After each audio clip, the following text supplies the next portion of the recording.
sayyidina wa maulana Muhammad ibn Abdullah wa ala alihi wa sahbihi wa man wala wa la haula wa la quwwata illa billah. Rabbi shrah li sadri wa yassir li amri wa hlul 'uqdatam min lisani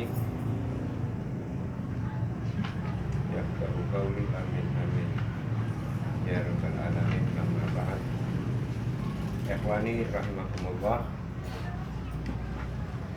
melanjutkan pembahasan kita yang berkaitan tentang masalah Bidayatul Hidayah, yang mana pembahasan kita ini masih berkisar di dalam mukadimah atau pembukaan di dalam kitab Bidayatul Hidayah ini, yang mana kemarin pembagian talibul ilm, artinya tujuan orang untuk mencari ilmu, pembagiannya ada yang mereka di dalam kategori orang-orang yang beruntung, ada dalam kategori orang-orang yang mengkhawatirkan, ada juga dalam kategori orang-orang yang celaka.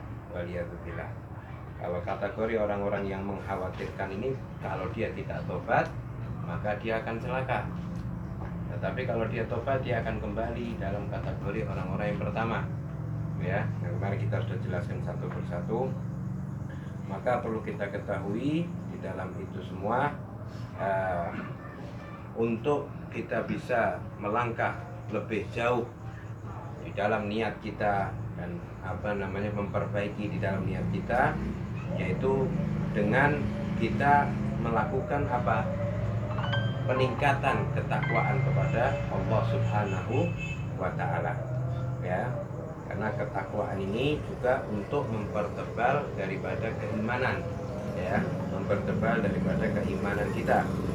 Nah, terus kemudian kalau andai kata kau mengatakan sesungguhnya apa Bidayatul Hidayah itu, ya, Bidayatul Hidayah itu untuk menguji, dengan Bidayatul Hidayah ini menguji jiwa kita, di mana posisi kita.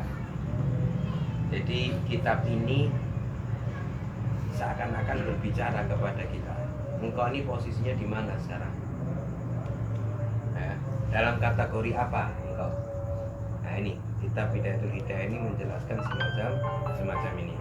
Apakah dalam kategori yang kemarin nafsul mutmainah, nafsu yang tenang, yang sampai semua itu kembali kepada Allah Subhanahu wa Ta'ala, atau nafsu al-ammaratu bisu, atau nafsu yang selalu merintahkan kepada kejahatan, ya. Ini maka kitab Bidayatul Hidayah inilah adalah sebagai timbangan untuk diri kita atau batin kita. Maka ketahuilah, ya, sesungguhnya Bidayatul Hidayah ini zahirnya takwa, ya, dan adapun akhirnya, akhir daripada Bidayatul Hidayah batinuha takwa. Jadi zahirnya Bidayatul Hidayah ini apa? Ya, zahirnya takwa, amaliyah kita melaksanakan perintah Allah, menjauhi larangan Allah.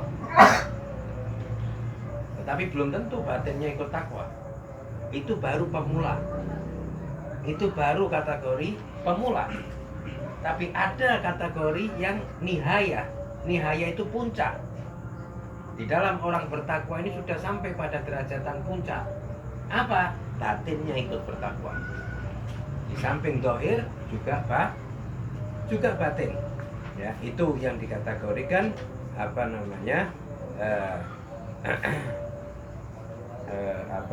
Bidayatul Hidayah.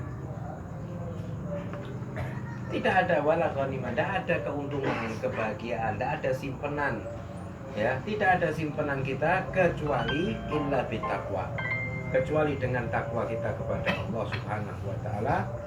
Dan tidak ada petunjuk kecuali untuk orang-orang yang bertakwa. Jadi bagi orang-orang yang tidak bertakwa, yaitu jangan mimpi untuk mengharapkan petunjuk dari Allah Subhanahu wa Ta'ala. Jadi tidak ada petunjuk, tidak ada tuntunan kecuali orang-orang yang bertakwa. Maka orang-orang yang bertakwa inilah yang selalu dia mendapatkan petunjuk dari Allah Subhanahu wa Ta'ala. Ikhwani, kemudian kita tahu semua kalau takwa ini adalah suatu ibarat dari menjalankan perintah-perintah Allah Subhanahu wa taala dan juga menjauhi daripada larangan-larangan Allah Subhanahu wa taala.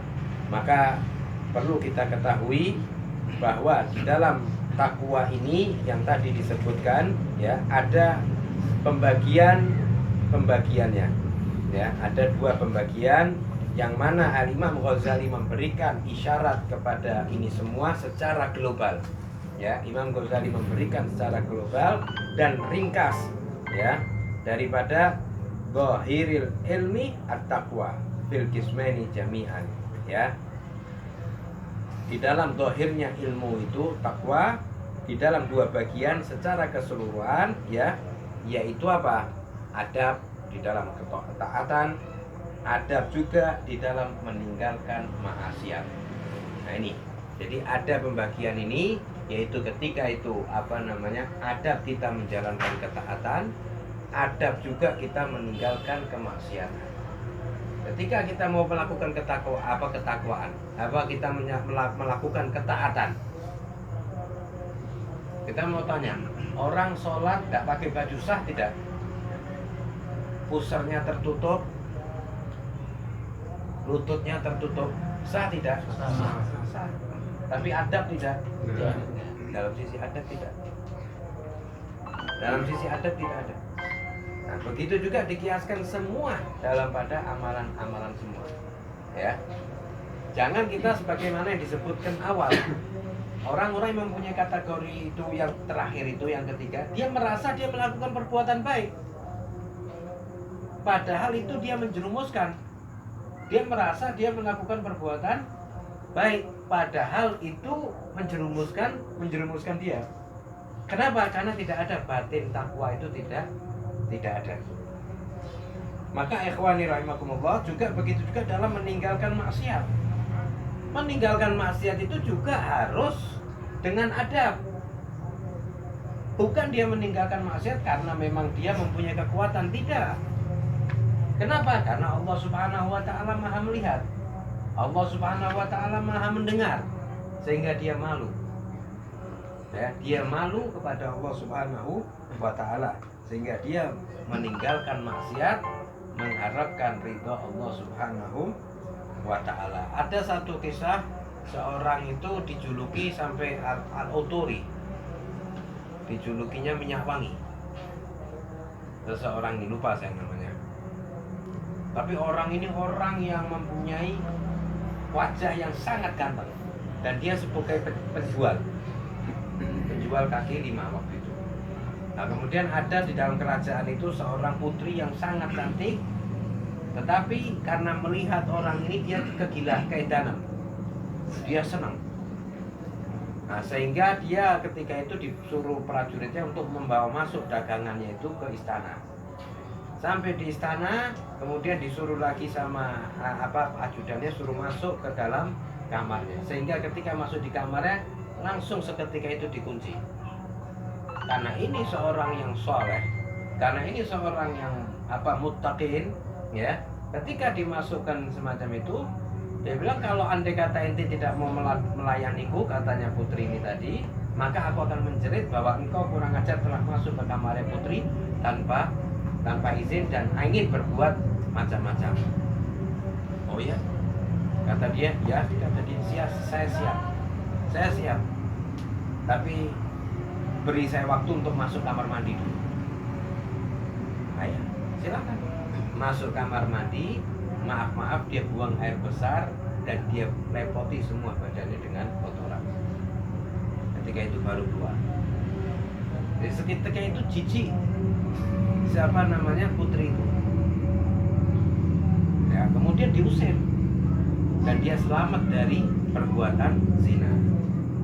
Dan dia tidak tujuan. Memang talatuh bin najasah haram, melumuri badan dengan najis itu haram.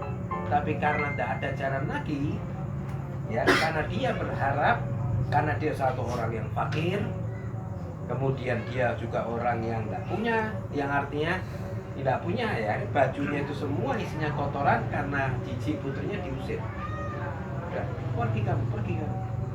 Dia cuma mengharapkan karena takut sama Allah Subhanahu wa ta'ala. Takut dia sama Allah Subhanahu wa ta'ala. Akhirnya dia keluar, kemudian dia tidak punya lagi baju dan lain sebagainya. Kemudian Allah gantikan itu semua bau itu dengan minyak kasturi dari surga, sehingga dia walaupun tidak pakai minyak wangi, badannya wangi. Nah, sebab gara-gara apa? Itu tadi dia meninggalkan maksiat karena takut sama Allah Subhanahu wa ta'ala. Maka ketahuilah bahwa sesungguhnya di dalam ketaatan ini juga, ya, pembagian yang pertama yaitu ketaatan, yaitu di dalam ketaatan maka engkau ketahuilah bahwa sesungguhnya perintah-perintah Allah Subhanahu wa ta'ala itu terdapat dua. Ya, perintah-perintah Allah Subhanahu wa ta'ala ada dua. Ada yang perihal perkara-perkara yang wajib, ada juga perkara-perkara yang sunnah. Ya, jadi yang pertama perkara wajib, yang kedua adalah perkara sunnah. Ya. Maka perlu diketahui, adapun perkara yang wajib, yaitu apa? Ra'sul mal. Kalau andai kata ada Allah memberikan dua ketaatan yang harus dijalani, ya, yang manusia makhluknya untuk menjalani. Yang pertama yaitu perkara yang wajib. Kalau perkara yang wajib memang wajib dia lakukan. Ada perkara sunnah memang dia sunnah untuk melakukan. Tapi adapun perkara yang wajib ini apa? Perkara yang wajib ini adalah modal. Perkara yang wajib itu adalah modal kita. Ya, modal kita. Maka dengan modal ini tadi, maka kita mendapatkan keselamatan dari segala sesuatu yang membinasakan kita, dari segala azab Allah Subhanahu wa ta'ala. Kalau kita menjalankan perkara yang wajib saja, maka kita selamat. Ya, maka kita selamat dari apa? Dari murka Allah Subhanahu wa ta'ala. Dan adapun wan nafal, dan adapun perkara-perkara yang sunnah yang dianjurkan untuk kita apa? Yaitu adalah ar-ribh. Apa ribh? Ribh itu adalah keuntungan. Ribh itu adalah keuntungan. Ya, keuntungan. Jadi kalau andai kata perkara yang wajib itu adalah modal, kalau perkara yang sunnah itu adalah keuntungan. Ya, keuntungan. Jadi keuntungan untuk apa? Ya, maka dengan kita menjalankan perkara-perkara sunnah, maka akan menjadikan suatu keberuntungan, kebahagiaan, ya. Ya. Dengan apa? Bidarajat, dengan derajat-derajat. Ya, derajat-derajat yang Allah Subhanahu wa ta'ala berikan untuk hamba-hambanya. Ya, di dalam tingkatan-tingkatan orang-orang mukmin, muttaqin, itu ada tingkatan-tingkatan. Ya. Ada tingkatan-tingkatan dari sholihin, kemudian dari aulia Allah. Di dalam aulia Allah sendiri ada terbagi-bagi. Ya, ada yang wali aulia Allah itu, ada yang waliul ghaus, qutbul ghaus, ada yang al-autad, an-nugaba, an-nujaba, abdal, ya. Kemudian aulia-aulia as-salihin. Nah, ini ada pembagian-pembagian. Allah beri keistimewaan kepada mereka. Ya, Allah berikan istimewa kepada mereka. Maka dikatakan dalam hadis Rasulullah SAW, Innallaha ta'ala Rasulullah SAW yaqul Allah tabaraka wa ta'ala, sesungguhnya Allah Subhanahu wa ta'ala, ya, mengatakan matakarrabul ilayya mutakarribuna bimithli adai maftaradu alaihim. Yaitu tidaklah seseorang itu mendekatkan kepadaku, kata Allah Subhanahu wa ta'ala, orang-orang yang mendekatkan bimithli ma'ada maftaradu alaihim, yaitu dengan apa yang dia lakukan, perkara yang aku telah wajibkan kepada mereka. Ya.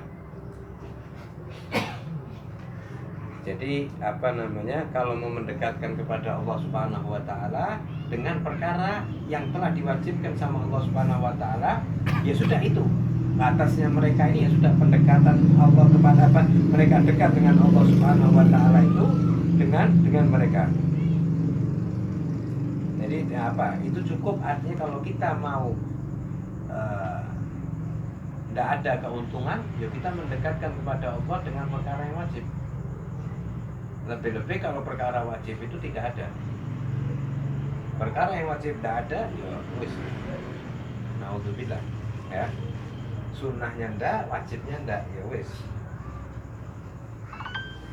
Maka dikatakan dalam hadis wala yazalul abdu yatakarrabu ya ilayya bin nawafil, dan tidaklah senantiasa seorang hamba yang mana mendekatkan kepadaku, kata Allah Subhanahu wa taala, dengan nawafil. Apa nawafil? Dengan perkara-perkara sunnah. Artinya dia tambah, setelah perkara wajib dia mendekatkan kepada Allah Subhanahu wa taala itu dengan perkara-perkara sunnah, ya. Hatta uhibbahu, maka dikatakan sehingga aku mencintainya, kata Allah Subhanahu wa taala. Dia mendekatkan kepada Allah Subhanahu wa taala sehingga aku, kata Allah Subhanahu wa taala, mencintainya.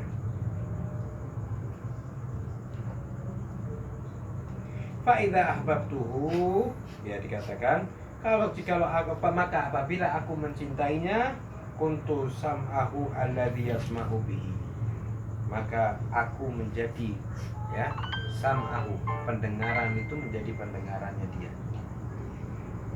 Jadi pendengarannya Allah menjadi pendengarannya dia, ya.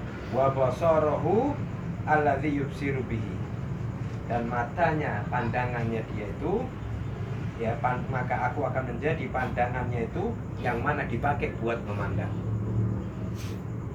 Wa lisanuhu alladzi yantiqu bihi, dan aku akan menjadi lidahnya yang dipakai dia untuk berbicara.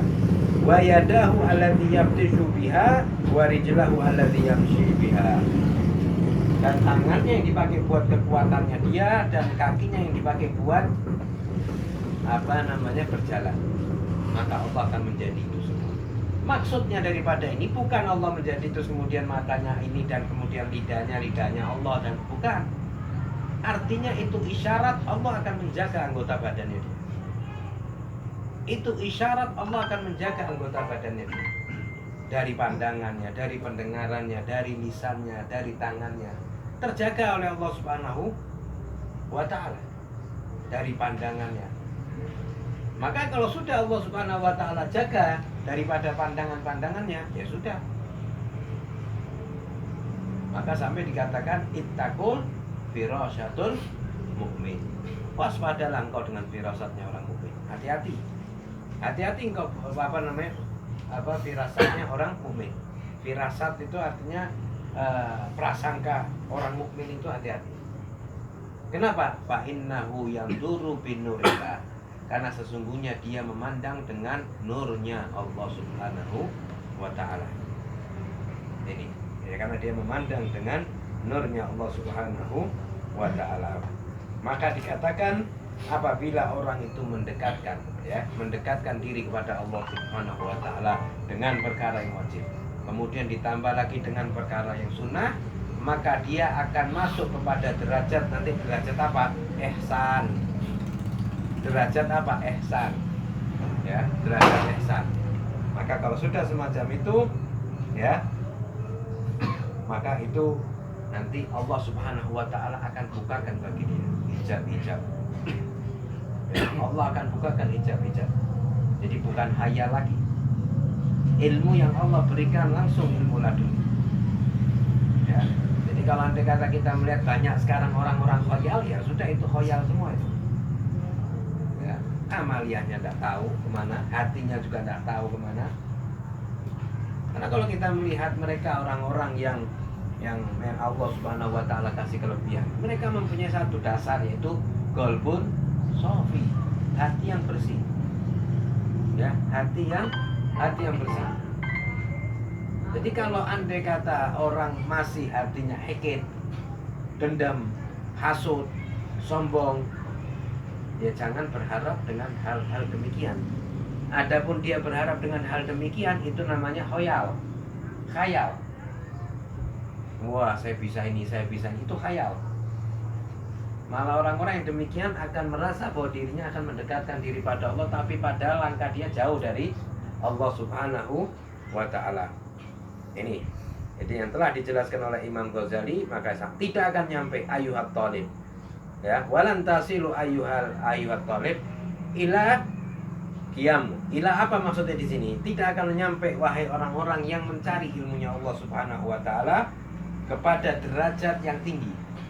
Ya, tidak akan nyampe, ya, sampai kepada maqamul ihsan, kepada makomnya ihsan.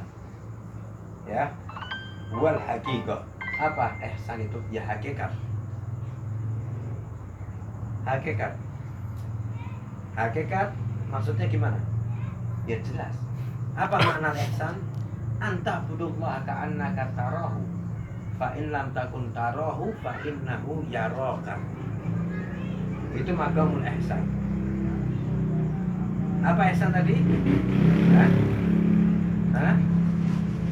Anta budullah, engkau beribadah kepada Allah Subhanahu wa ta'ala seakan-akan kau melihat Allah Subhanahu wa ta'ala. Fa in lam yakun tarahu, fa in lam takun tarahu fa innahu yaraka. Kalau engkau tidak mampu untuk melihat, maka sesungguhnya Allah melihat. Dalam perihal semacam ini, melihat di sini adalah melihat keagungan, melihat kebesaran, melihat. Tetapi kalau Allah Subhanahu wa ta'ala berikan kekuatan, ya, maka dia orang hamba itu akan melihat hakikat. Kita ini diberi sama Allah Subhanahu wa ta'ala pandangan, pendengaran. Itu menurut kadar qadariyah basyariyah, menurut kadar kemampuan manusia. Jadi pandangan kita sebatas pandangan sesama makhluk, sama sebatas manusia yang zahir. Tapi adapun Allah beri kekuatan pandangan, maka dia bisa melihat sesuatu yang tidak bisa dilihat orang lain, seperti bangsa jin, malaikat, arwah salihin dan arwah dan lain sebagainya. Ya. Jadi ketika Allah beri kekuatan, dia mampu untuk melihat. Dia mampu untuk melihat. Maka dikatakan kita ini melihat ini sebatas pandangan saja. Kita melihat pandangan sana, ya batas saya tembok sana. Kita melihat sana, ya batas saya tembok sana. Tapi ketika hijab dibuka sama Allah Subhanahu wa ta'ala, maka kita akan tahu apa yang di balik tembok. Ketika pendengaran kita dibuka hijab sama, kita tahu apa yang ada di dalam hatinya manusia. Oh ya. Cuman orang itu orang yang kontrol. Maka ketemu orang-orang sholihin aulia Allah, ya dia tahu tapi dia kontrol. Ada orang yang yastakhdimul filjan, yang dia mempergunakan menghadamkan kepada jin.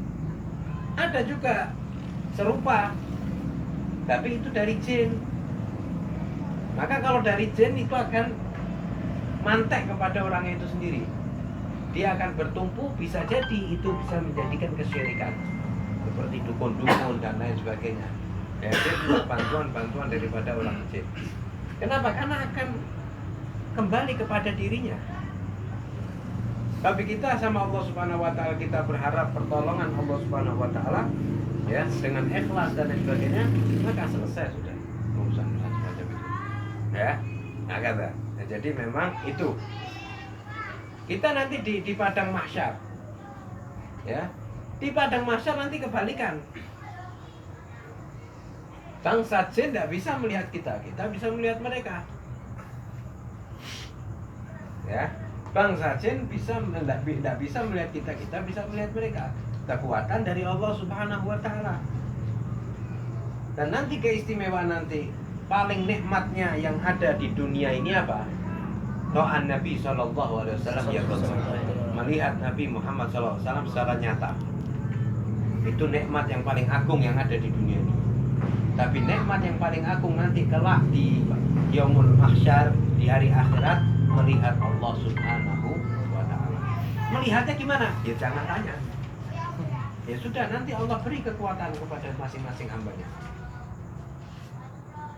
Nah, tidak bisa kita gambarkan, tidak bisa kita bila kaifiatin, tidak bisa. Tugas kita mengimani, bukan tugas kita untuk memikirkan zatnya. Tugas kita ini mengimani bahwa kita ini tahu Allah Maha mendengar.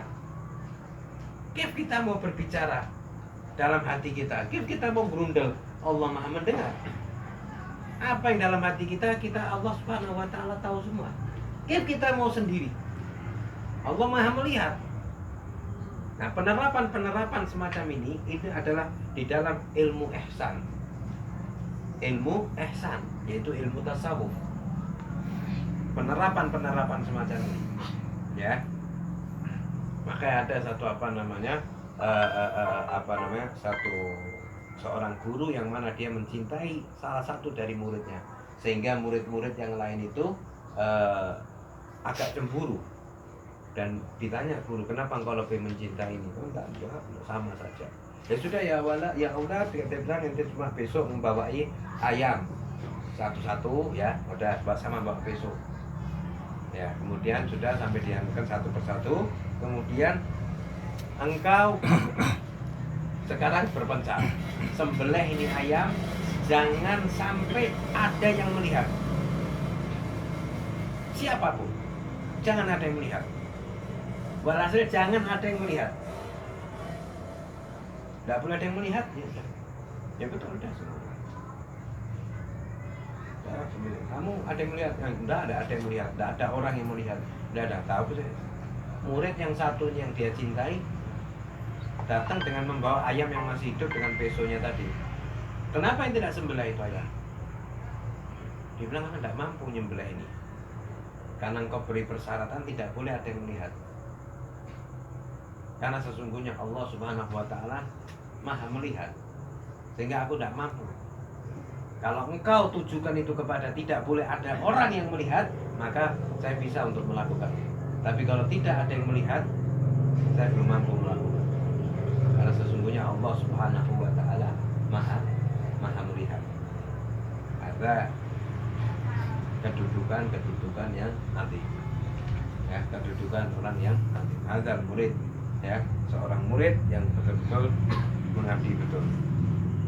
Ya, sebagai laksana satu orang murid juga, ketika itu seorang guru untuk di Nasara, ya, ketika itu di negeri Kufar, di negerinya orang kafir, ada seorang guru yang memang dia tidak senang dengan Islam. Tapi ada muridnya yang beragama Islam. Pernah satu waktu dibagikan kertas, buku gambar, kemudian gurunya ngomong, sekarang gambarkan Muhammad, nabinya orang Islam. Ya, semua pada gambar, wah, yang dihinakan Rasulullah. Tapi orang Islam itu anak kecil ketika itu menulis, bagaimana aku? Dia malah bukan menggambar tapi malah menulis. Bagaimana aku akan menggambar seorang yang mempunyai wajah seperti rembulan? Bagaimana aku akan menggambar seseorang yang mempunyai sosok orang yang dicintai pada orang umat sedunia? Bagaimana aku akan menggambar seseorang ini yang mana dia sebagai sahabatnya sahabatnya dia pun tidak mampu mensifatinya? Bagaimana aku akan bisa menggambar seseorang? Dengan menceritakan itu, gurunya luluh. Ya, luluh, kemudian minta maaf kepada ini karena betul-betul keagungan. Hadza iman. Ini namanya iman. Tapi kalau andai kata ada orang yang masih berani kayak mengomentari Allah, berani mengomentari Nabi, berani mengomentari Al-Quran, berani, itu sudah iblis namanya. Ya, itu iblis. Dan itu seperti orang-orang liberal, orang-orang yang ateis, ya, yang mereka tidak kenal, cuman background saja. Ya, background saja. Islam itu cuma background baginya. Jadi tidak ada rasa takut dia. Dia merasa perilakunya dia benar. Nah, ini orang-orang yang semacam ini. Kita lihat fatwa-fatwa di mana-mana seakan-akan tidak mempunyai dampak, melihat kerusakan, melihat benturan antar umat Islam dan lain sebagainya, dia merasa tenang dan lain sebagainya. Nah, ini orang-orang yang sudah ditutup hatinya oleh Allah Subhanahu wa Ta'ala. Ya, ini apa namanya, perihal semacam ini itu perlu di apa namanya, dicamkan ya, pelan-pelan tapi insya Allah bisa tahu ya, pelan-pelan tapi bisa tahu. Ini perkara semacam ini bukan perkara yang instan, jadi bertahap, pelan-pelan sampai nanti kita masuk ke dalam amaliyah. Apa amaliyah? Yaitu bagaimana cara adab kita bangun tidur, bagaimana adab kita mau tidur, bagaimana adab kita mau makan, bagaimana adab kita, adab-adab semacam ini nanti perlu dipraktekkan ya, insyaallah. Rabbana yuwaffiqna wa yuwaffiq jami'al khairat wal hasanat wa sallallahu alaihi wasallam.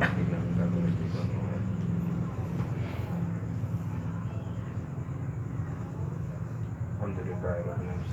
Fatihah.